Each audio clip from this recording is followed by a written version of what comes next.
प्रदेश के छोटे से गांव रामपुरा में गरीबी बहुत थी। गांव के ज्यादातर लोग मजदूरी करके अपना घर चलाते थे। कई बार तो लोगों के घर में 2 वक्त की रोटी तक नहीं बनती थी। गांव के बच्चे सड़क किनारे होटल की खुशबू सूंघ कर ही वापस लौट जाते थे। उसी गांव में रामू अपनी पत्नी गौरी के साथ छोटी सी झोपड़ी में रहता था। रामू मेहनती था, लेकिन किस्मत हमेशा उसका साथ नहीं देती थी। कभी खेतों में मजदूरी करता, कभी ईंट ढोता, लेकिन घर की हालत फिर भी खराब रहती। एक रात गौरी सूखी रोटी पानी में भिगोकर खा रही थी। तभी बाहर से कुछ बच्चे गुजर रहे थे। एक बच्चा बोला, काश हम भी एक बार चिकन खा पाते। रामू ये सुनकर चुप हो गया। उस रात उसे नींद नहीं आई। सुबह होते ही उसने गौरी से कहा, गौरी, मैं गांव में ऐसा ठेला लगाऊंगा जहां गरीब भी पेट भर नॉन वेज खा सकें। गौरी हैरान होकर बोली, लेकिन हमारे पास पैसे कहाँ हैं? रामू धीरे से बोला, अगर तुम साथ दो तो सब हो जाएगा। गौरी कुछ देर चुप रही। फिर उसने अपने कान की छोटी सोने की बालियां उतारकर रामू के हाथ में रख दी। ये बेच दो, शायद किसी भूखे का पेट भर जाए। रामू की आंखें भर आईं।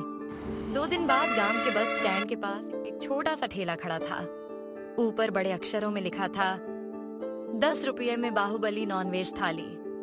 पूरा गांव वहां इकट्ठा हो गया। अरे 10 रुपए में नॉनवेज? पक्का नकली होगा। कुत्ते का मांस होगा। लोग हंसने लगे, लेकिन रामू शांत खड़ा रहा।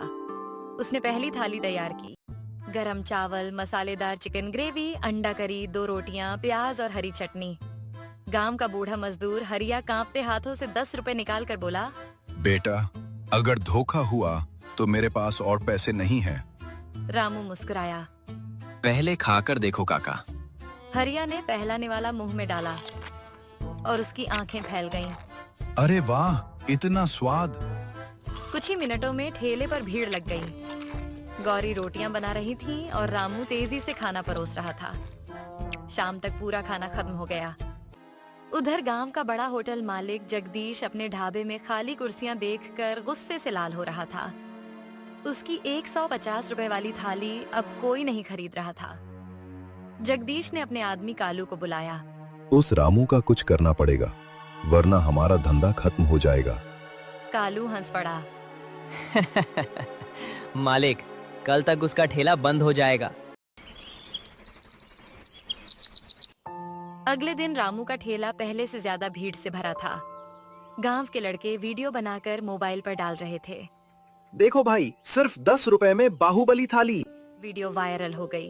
पास के गांवों से भी लोग आने लगे। रामू और गौरी दिन रात मेहनत करने लगे, लेकिन उसी रात कालू चुपके से ठेले के पीछे पहुंचा। उसने खाने के तेल में खराब केमिकल मिला दिया और अंधेरे में भाग गया। सुबह फिर भीड़ लगी। लोगों ने खाना खाया, लेकिन कुछ देर बाद कई लोगों की तबीयत खराब हो गई। गांव में हंगामा मच गया। रामू जहरीला खाना बेचता है, गरीबों को मार देगा। गुस्साई भीड़ ने रामू का ठेला तोड़ दिया। गौरी रोते हुए टूटे बर्तन उठाने लगी। रामू जमीन पर बैठा सब देखता रहा। शाम को पंचायत बैठी। जगदीश जोर से बोला, मैं पहले से कह रहा था, इतना सस्ता खाना कभी अच्छा नहीं हो सकता। गांव वाले भी रामू के खिलाफ हो गए। गौरी रोते हुए बोली, हम गरीब हैं, लेकिन बेईमान नहीं। लेकिन किसी ने उनकी बात नहीं सुनी। रामू चुपचाप गांव छोड़ने का सोचने लगा। तभी गांव का होशियार लड़का सोनू दौड़ता हुआ चौपाल पर आया। रुको! सब उसकी तरफ देखने लगे। सोनू ने मोबाइल निकाला। मैंने रात में कालू को ठेले के पास देखा था, इसलिए वीडियो बना लिया। वीडियो चलते ही पूरा सच सामने आ गया। कालू तेल में खराब चीज मिलाता दिखाई दे रहा था। पूरा गांव सन्न रह गया। जगदीश के चेहरे का रंग उड़ गया। गांव वाले गुस्से में चिल्लाने लगे, धोखेबाज, गरीब का पेट काटता है। पुलिस आई और जगदीश व कालू को पकड़ कर ले गई। रामू की आंखों में आंसू आ गए। अगले दिन पूरा गांव रामू की झोपड़ी के बाहर खड़ा था। हरिया काका बोले, बेटा, हमसे गलती हो गई। गांव वालों ने मिलकर नया ठेला बनवाया। इस बार ठेला पहले से बड़ा और सुंदर था। ऊपर लिखा था, गरीबों का बाहुबली ठेला। अब वहाँ रोज लंबी लाइन लगती थी। रामू ने एक नया चैलेंज भी शुरू किया। जो 15 मिनट में पूरी बाहुबली थाली खत्म करेगा उसे 5,000 रुपए मिलेंगे। कई ताकतवर लोग आए लेकिन हार गए। फिर दुबला पतला छोटू आया। सब हंसने लगे लेकिन छोटू ने पूरी थाली खत्म कर दी। पूरा गांव तालियां बजाने लगा। कुछ दिनों बाद जगदीश का बेटा विक्रम शहर से गांव लौटा। काले शीशों वाली बड़ी गाड़ी जैसे ही गांव में दाखिल हुई, लोग आपस में बातें करने लगे। अरे जगदीश का बेटा वापस आ गया। अब गांव में फिर बवाल होगा। विक्रम कई सालों से शहर में रहकर बिजनेस सीख रहा था। उसे गांव की सच्चाई के बारे में कुछ नहीं पता था। उसके दिमाग में बस एक ही सवाल घूम रहा था, मेरे पिता कहाँ हैं? गाड़ी सीधा जगदीश के पुराने होटल के सामने जाकर रुकी। होटल अब सूना पड़ा था। टूटी कुर्सियां, बंद चूल्हा और धूल से भरा काउंटर देखकर विक्रम हैरान रह गया। वह अंदर गया तो उसे वहां एक बूढ़ा नौकर बैठा मिला, भोलाराम। भोलाराम कई सालों से जगदीश के होटल में काम करता था। विक्रम गुस्से में बोला, ये सब कैसे हुआ और मेरे पिता कहाँ हैं? भोलाराम ने डरते हुए इधर उधर देखा और धीरे से बोला, बाबू, मालिक जेल में है। विक्रम की आंखें लाल हो गईं। लेकिन क्यों? भोलाराम ने चालाकी से लंबी सांस ली। असल में वह अंदर ही अंदर रामू से जलता था, क्योंकि रामू के ठेले की वजह से होटल बंद हो चुका था। उसने झूठ बोलना शुरू किया। सब उस रामू की वजह से हुआ बाबू। उसने पूरे गांव को मालिक के खिलाफ भड़का दिया। विक्रम चौंक गया। क्या मतलब? भोलाराम बोला, रामू गरीब बनने का नाटक करता है, लेकिन असली खेल उसी का है। उसने नकली वीडियो बनवाया, गांव वालों को भड़काया और मालिक को जेल पहुंचा दिया। विक्रम गुस्से से मुट्ठी भींचने लगा। तो ये सब उस रामू ने किया? भोलाराम ने आग में घी डालते हुए कहा, बाबू, जब तक रामू गांव में है, लोग आपके पिता को विलन ही समझेंगे। विक्रम की आंखों में बदले की आग जलने लगी। उसी समय बाहर से रामू के ठेले की आवाज आई। 10 रुपए में बाहुबली नॉन वेज थाली। भीड़ खुशी से वहां जमा हो रही थी। विक्रम खिड़की से बाहर देखने लगा। लोग रामू की तारीफ कर रहे थे। रामू भाई ने गरीबों का सहारा बना दिया। रामू भगवान जैसा आदमी है। लेकिन भोलाराम लगातार विक्रम के कान भरता रहा। देख रहे हो बाबू, आपके पिता का होटल बंद करके अब वो राजा बन रहा है। विक्रम गुस्से में बोला, अब मैं रामू को बर्बाद करके रहूंगा। उस रात विक्रम ने होटल के बंद कमरे में बैठकर बड़ा षड्यंत्र रचा। उसने गांव के कुछ लालची लोगों को पैसे दिए। किसी को अफवाह फैलाने का काम मिला, किसी को ठेले पर नजर रखने का और किसी को रामू के खाने में कमी निकालने का। विक्रम बोला, पहले गांव वालों का भरोसा तोड़ो, फिर रामू खुद टूट जाएगा। अगले दिन गांव में अफवाह फैलने लगी। रामू पुराने बासी चिकन से खाना बनाता है। 10 रुपए में अच्छा खाना मिल ही नहीं सकता। धीरे धीरे कुछ लोग फिर रामू के खिलाफ होने लगे। गौरी परेशान होकर बोली, रामू, लगता है कोई फिर से हमारे खिलाफ खेल खेल रहा है।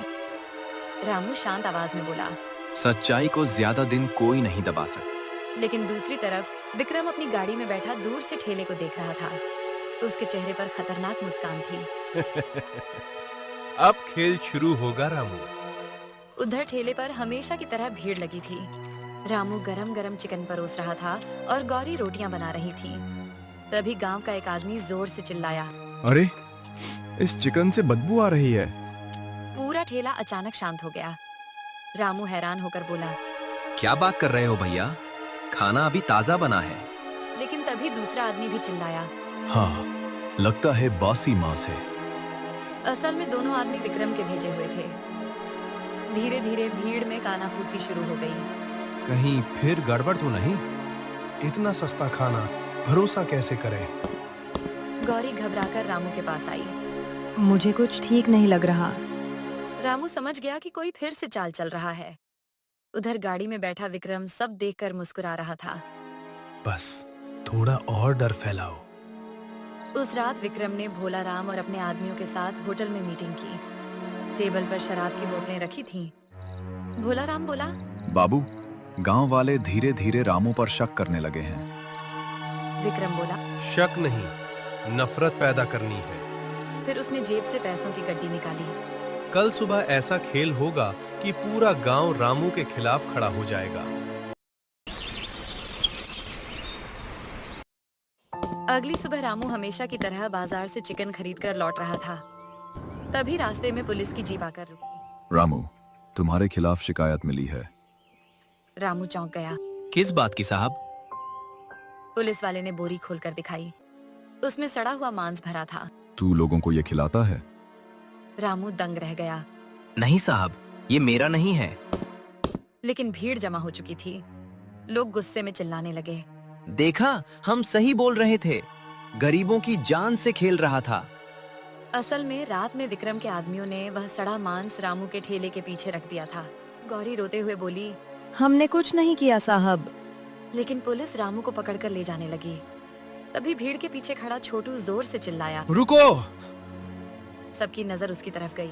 मैंने रात में एक काली गाड़ी ठेले के पीछे देखी थी। विक्रम का चेहरा अचानक बदल गया। छोटू आगे बोला, उस गाड़ी से कुछ लोग उतरे थे और उन्होंने पीछे बोरी रखी थी। भीड़ में फुसफुसाहट शुरू हो गई। खाली गाड़ी? गांव में ऐसी गाड़ी तो सिर्फ विक्रम के पास है। विक्रम तुरंत गुस्से में गाड़ी से नीचे उतरा। झूठ बोल रहा है ये लड़का। लेकिन तभी सोनू भी सामने आ गया। उसने मोबाइल निकाला। झूठ नहीं, सच बोल रहा है। मोबाइल में रात की धुंधली वीडियो चलने लगी। वीडियो में साफ दिख रहा था विक्रम की गाड़ी, भोलाराम और सड़े मांस की बोरी। पूरा गांव सन्न रह गया। गौरी की आंखों में आंसू आ गए। रामू शांत खड़ा विक्रम को देख रहा था। विक्रम पहली बार डर गया। गांव वाले गुस्से में चिल्लाने लगे, ये भी अपने बाप जैसा निकला, गरीब का दुश्मन। पुलिस विक्रम को पकड़कर ले जाने लगी। रामू ने गांव वालों से कहा, नफरत नहीं, इंसानियत सबसे बड़ी ताकत है। उस दिन के बाद गरीबों का बाहुबली ठेला पूरे इलाके में गरीबों की उम्मीद बन गया। कहानी अच्छी लग रही हो तो चैनल को सब्सक्राइब करके लाइक करना भूलना मत, और कमेंट में अपना नाम जरूर लिखना, और हमारी इस वीडियो को कमेंट में हाइप देना भूलना मत।